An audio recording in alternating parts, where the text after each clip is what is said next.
अस्सलाम वालेकुम viewers, welcome in a new session. आज हम एक पॉइंट डिस्कस करेंगे। क्या तलाक याफ्ता औरत जो होती है उसको अपने शौहर के जो जायदाद होती है क्या उसमें उसका हिस्सा बनता है? क्या कानून विरासत के जरिए से जो तलाक याफ्ता खातून होती है क्या उसका कोई हिस्सा होता है अपने शौहर के साबिका शौहर के प्रॉपर्टी में या जायदाद में? आज हम इस पॉइंट को डिस्कस करेंगे। मेरा एक प्रीवियसली एक लेक्चर है जो ऑलरेडी मैंने यूट्यूब पे अपलोड किया हुआ है।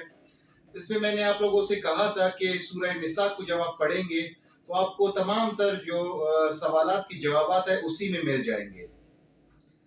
सूरह निसा आयत नंबर 11 और 12 की तशरीह जब आप पढ़ेंगे तो आप उसमें तमाम तर हिस्सेदारियां और किन किन को हिस्सा मिल सकता है वो आप उसमें समझ जाएंगे। एनी हाउ, आते हैं अपनी टॉपिक की तरफ। जो तलाक याफ्ता एक शख्स अपनी बीवी को जब तलाक देता है और वो खातून जब इद्दत पीरियड में होती है, इद्दत पीरियड 4 महीने 10 दिन का होता है ओबियसली। अगर वो इस 4 महीने 10 दिन के अंदर उसका जो साबिका शौहर होता है अगर वो वफात पा जाता है तब वो खातून उस शख्स की जायदाद में और विरासत में हिस्सेदार होती है। अब क्वेश्चन यहाँ पे अराइज होता है कि उसको कितना हिस्सा मिलेगा।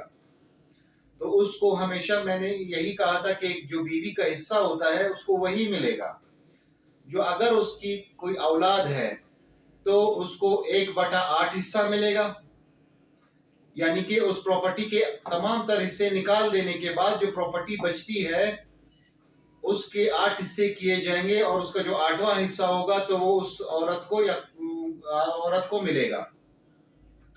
अगर उसकी कोई औलाद नहीं है तब उसको कितना हिस्सा मिलेगा? अगर उसकी कोई औलाद नहीं है तो वो 1/8 से बढ़कर 1/4 हिस्सा हो जाएगा। वो उसकी जो साबिका बीवी होगी जो इद्दत पीरियड में होगी उसको ये हिस्सा मिलेगा। अगर वो इद्दत पीरियड में खत्म हो गया हो, इद्दत पीरियड में ना हुआ हो तो वो किसी जायदाद और किसी हिस्से की हकदार नहीं होगी। तो ये एक छोटा सा टॉपिक था जो डिस्कस करना बहुत ज़रूरी था, जिसके बारे में पूछा भी गया था। सो इंशाल्लाह ताला see you in a next session. अगर किसी को कोई कमेंट सवाल करना हो तो कमेंट सेक्शन में वो सवाल कर सकता है। Thank you very much.